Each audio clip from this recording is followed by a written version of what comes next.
Hello dear student, स्वागत है आपका हमारे यूट्यूब चैनल पे। आज के स्टूडियो में पढ़ने वाले हैं initial basic feasible solution bye least cost method LCM method, जो कि ट्रांसपोर्टेशन प्रॉब्लम का एक टॉपिक है। तो इसमें हम देखेंगे कि आईबीएफएस फाइंड कैसे करते हैं एलसीएम से। तो वीडियो के एंड तक बने रहना। इसमें बहुत ही दो क्वेश्चन सॉल्व करेंगे, जो दोनों ही क्वेश्चन में कुछ अलग वेराइटीज है। तो आप दोनों क्वेश्चन को जब देखेंगे तो आपको समझ में आएगा कि इस एलसीएम मेथड को अप्लाई कैसे करते हैं। तो आगे बढ़ते हैं। अगर आपने अभी तक हमारा चैनल सब्सक्राइब नहीं किया है तो चैनल को सब्सक्राइब करना ना भूलें, जिससे कि आपको आगे आने वाले वीडियो के नोटिफिकेशन मिलते रहेंगे। हमारे बहुत सारे वीडियोस हैं, आप उनके भी व्यूज देख सकते हैं, रिव्यू कर सकते हैं। और आगे बढ़ते हैं इसमें, फिर हम देखते हैं क्या करना है इसमें आज। तो स्टार्ट करते हैं कि क्वेश्चन आपको दिया है कि find the initial basic feasible solution of transportation problem bye least cost method, या एलसीएम मेथड भी इसे बोला जाता है।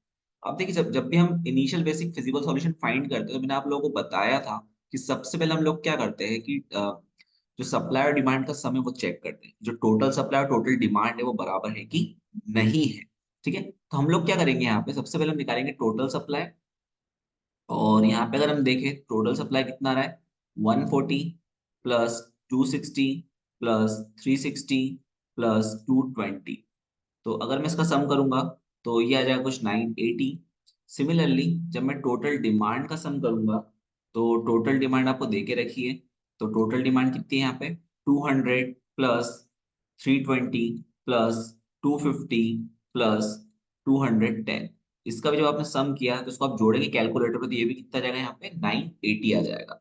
तो सप्लाई और डिमांड दोनों क्या रही, इक्वल आ रही है। तो इसका मतलब प्रॉब्लम कैसी होगी हमारी, यहाँ पे बैलेंस्ड ट्रांसपोर्टेशन प्रॉब्लम हो गई है। ठीक है, बैलेंस ट्रांसपोर्टेशन प्रॉब्लम। तो जब भी प्रॉब्लम रहेगी बैलेंस्ड, तभी आप initial basic feasible solution find out कर सकते हैं। तो हम यहाँ लिख देते हैं कि यहाँ पे सप्लाई और डिमांड का सम इक्वल आ रहा है, प्रॉब्लम कैसे हो गई, यहाँ पे बैलेंस्ड हो गई है। अब नेक्स्ट हम लोग क्या करेंगे, लीस्ट कॉस्ट मेथड है। अब इसका नाम ही है लीस्ट कॉस्ट मेथड। तो ये हमारा जो कॉस्ट मैट्रिक्स है, जो 4x4 का मैट्रिक्स दिख रहा है आपको, F1 से F4, W1 से W4। ठीक है, सप्लाई डिमांड को हटा दीजिए तो रिमेनिंग मैट्रिक्स हमारा कॉस्ट मैट्रिक्स है। तो लीस्ट कॉस्ट मेथड में सबसे पहली स्टेप क्या रहती है कि ऐसी कॉस्ट को देखो जो सबसे लीस्ट हो, सबसे मिनिमम कॉस्ट को देखना है। तो हमारे इस एग्जांपल में अगर हम देखें तो सबसे मिनिमम कॉस्ट आ रही है 45। ठीक है, तो हम सबसे पहला जो एलोकेशन है वो स्टार्ट करेंगे 45 से। अब 45 वाले सेल में एलोकेशन करना है। तो डिमांड है 200 की, सप्लाई है 260 का। तो हम कितना एलोकेट करते हैं, दोनों का मिनिमम। तो 200 और 260 में से मिनिमम है 200। तो हम लोग यहाँ पे 200 एलोकेट कर देंगे।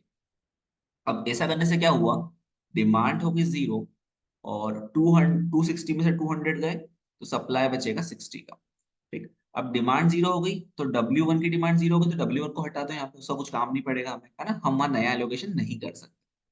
अब रिमेनिंग मैट्रिक्स में क्या करना है, सेम एल्गोरिथम आपको अप्लाई करना है। रिमेनिंग मैट्रिक्स में आपको करना है, वापस से निकालना है मिनिमम कॉस्ट सेल। तो अगर हम देखें, अब जो रिमेनिंग मैट्रिक्स है उसमें मिनिमम कॉस्ट सेल क्या आ रही है, तो हमारे एग्जांपल में क्या आ रही है, 53 आ रही है। अब 53 वाले सेल में हम देखें, सप्लाई है 60 का, डिमांड है 250 की। तो 60 और 250 में से क्या आ रहा है मिनिमम, हम ये देखते हैं। तो 53 वाले सेल मिनिमम कॉस्ट है, डिमांड 250 की है, सप्लाई 60 का है। तो यहाँ पे क्या आ रहा है, मिनिमम 60 आ रहा है, तो हमने 60 यहाँ पे एलोकेट कर दिया। तो सप्लाई हो जाएगा 0 और डिमांड कितनी बचेगी, 250 में से 60 गए तो ये बचेगा यहाँ पे 190। ठीक है, अब सप्लाई 0 हो गया तो F2 वाली रो को आप कट कर देंगे। अब रिमेनिंग मैट्रिक्स में से आप देखिए मिनिमम कॉस्ट क्या आ रही है। तो हमारे एग्जांपल में देखिए, यहाँ पे रिमेनिंग मैट्रिक्स में मिनिमम कॉस्ट आ रही है 55, है ना, F4W3 पे। अब यहाँ पे आपको एलोकेशन करना है। तो कैसे करेंगे, सप्लाई है 220 का, डिमांड है 190 की, तो दोनों में से मिनिमम 190, तो हम यहाँ कितना एलोकेट कर देंगे, 190 एलोकेट कर देंगे। ठीक है, तो डिमांड हो गई 0 और सप्लाई कितने का बचेगा, यहाँ पे 30 का बचेगा। अब आपने 190 एलोकेट किया तो W3 की डिमांड सेटिस्फाइड हो गई, इसको आप कैंसिल कर देना। ठीक, अब रिमेनिंग मैट्रिक्स में से आप क्या करोगे, वापस से निकालोगे मिनिमम कॉस्ट सेल। तो अब रिमेनिंग मैट्रिक्स में मिनिमम कॉस्ट सेल आ रही 58। अब यहाँ पे सप्लाई है 140 का, डिमांड है 210 की। तो दोनों में से मिनिमम है 140, तो हम यहाँ पे एलोकेट करेंगे 140। तो सप्लाई होगा 0 और 210 में से 140 जाएंगे तो डिमांड होगी 70 की। तो यहाँ पे क्या हो जाएगा, F1 को हम कैंसिल कर देंगे क्योंकि F1 का सप्लाई 0 हो गया, एग्जॉस्ट हो गया। अब रिमेनिंग 4 एलिमेंट बचे, 4 कॉस्ट बची है। तो इसमें हम देखिए मिनिमम आ रहा है 61, तो F4W4 वाली सेल में सप्लाई है 30 का, डिमांड है 70 की, तो यहाँ कितना एलोकेट करेंगे हम 30 एलोकेट कर देंगे। तो सप्लाई होगा 0 और डिमांड कितने की बचेगी यहाँ पे 40 की बचेगी। ठीक है, अब सप्लाई 0 हो गया तो इसका मतलब क्या होगा, F4 वाली रो को हम लोग क्या करेंगे यहाँ से कैंसिल कर देंगे। अब टू एलिमेंट है 62 और 65, तो 62 मिनिमम है।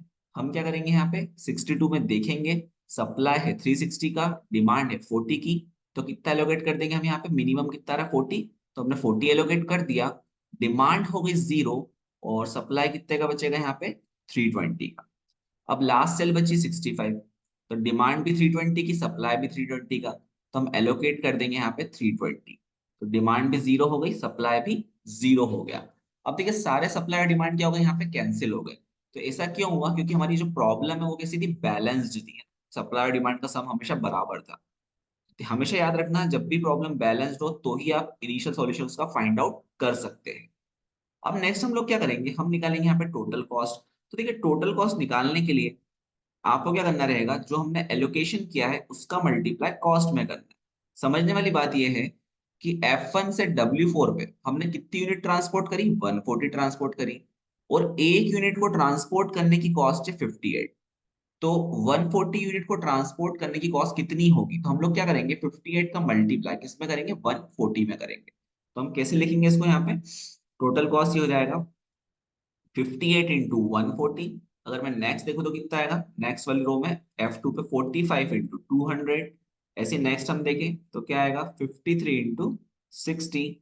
फिर नेक्स्ट देखें हम तो कितना आएगा 65 इंटू 320। नेक्स्ट देखें हम तो ये आएगा 62 मल्टीप्लाइड बाय 40। ठीक है, फिर नेक्स्ट आएगा प्लस 55 मल्टीप्लाइड बाय 190, और लास्ट आएगा 61 मल्टीप्लाइड बाय 30। तो देखिए जब 58 इंटू 140 करेंगे तो हम कैलकुलेट कर लेते हैं यहाँ पे। 58 इंटू 140 ये आ जाएगा 8120 प्लस 45 इंटू 200 जब मैंने करा तो ये आ जाएगा 9000। 53 इंटू 60 करा तो ये आ जाएगा 3180।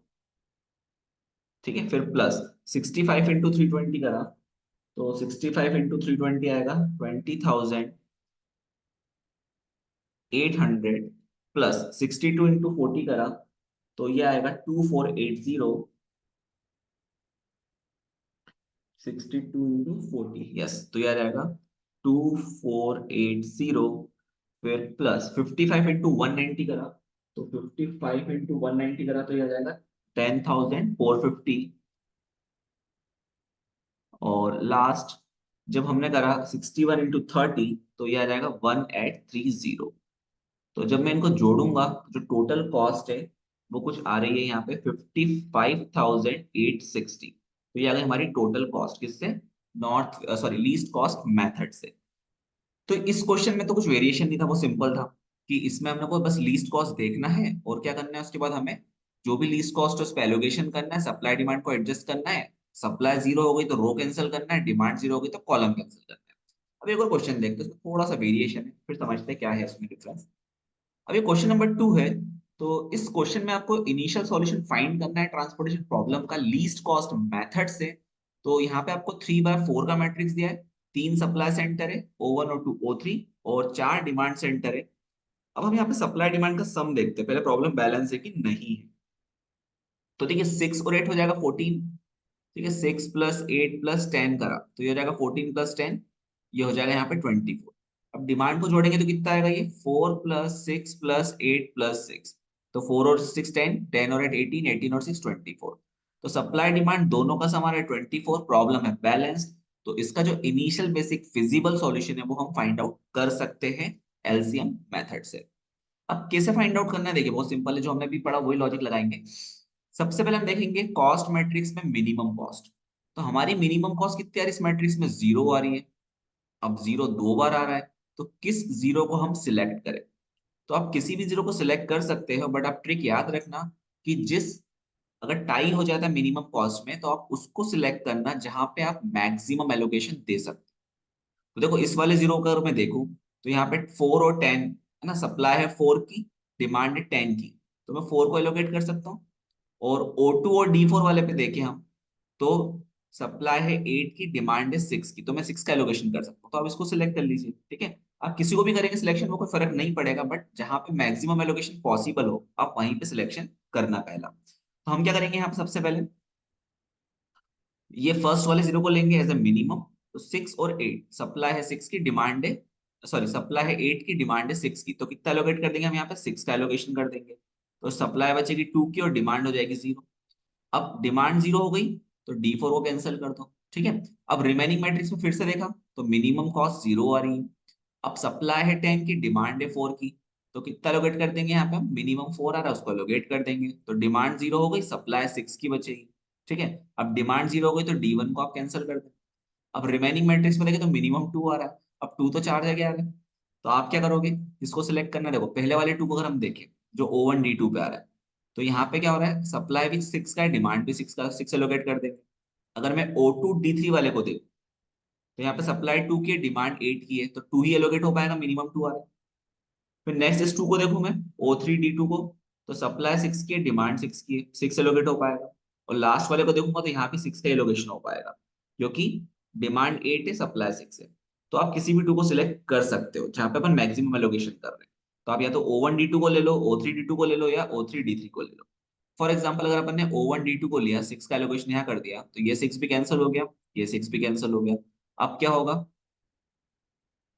O1 वाली रो कैंसिल हो जाएगी। अगर आप O1D2 की जगह फॉर एग्जांपल O3D2 लेते तो भी हमारे आंसर पर कोई फर्क नहीं पड़ता, वही आता। ठीक, अब रिमेनिंग मैट्रिक्स में से मिनिमम 2 आ रहा है, वापस 3 जगह आ रहा है ना। आप क्या करना है यहाँ पे, कॉलम भी कैंसिल होगा, रो भी कैंसिल होगी ना, मैंने देखा नहीं था, यहाँ पे डिमांड भी 0 हो गई है, दोनों एक साथ कैंसिल हो जाएंगे।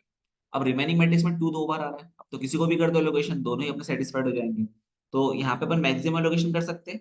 तो 8 और 6 में से मैंने यहाँ पे 6 को एलोकेट कर दिया, तो डिमांड बची 2 की, सप्लाई हो गया 0 का। और लास्ट यहाँ पे मैंने करा 2 का एलोकेशन, सप्लाई भी 2 थी और डिमांड भी 2 थी, सब कैंसिल हो गया, तो ये हमारी सारी सप्लाई डिमांड कैंसिल हो गई है। अब हम यहाँ पे फाइंड करेंगे सेम लॉजिक से टोटल कॉस्ट। तो जो टोटल कॉस्ट है वो क्या आएगी, तो 2 into 6 है ना, 6 यूनिट का मल्टीप्लाई कर दिया 2 में, फिर सेकंड रो में क्या होगा 2 into 2, थर्ड रो में क्या होगा 0 into 6, थर्ड रो में 0 into 4, और लास्ट रो में क्या होगा 2 into 6 हो जाएगा। तो देखिए 2 into 6 कितना होगा 12, फिर 2 2 जा 4, 0 into 6 0, 0 into 4 0, और 2 6 जा 12। तो 12 और 12 हो गया 24, 24 और 4 कितना होगा 28। तो ये आ गई हमारी total cost initial basic feasible solution bye LCM method से। तो अगर ये वीडियो आपको पसंद आए तो चैनल को सब्सक्राइब करना ना भूलें, और नोटिफिकेशन बेल को ऑन करना ना भूलें, जिससे आपको आगे आने वाले वीडियो के नोटिफिकेशन मिलते रहेंगे। अगर आपको कुछ भी डाउट हो तो आप इसको कमेंट सेक्शन में पूछ सकते हैं। Thank you.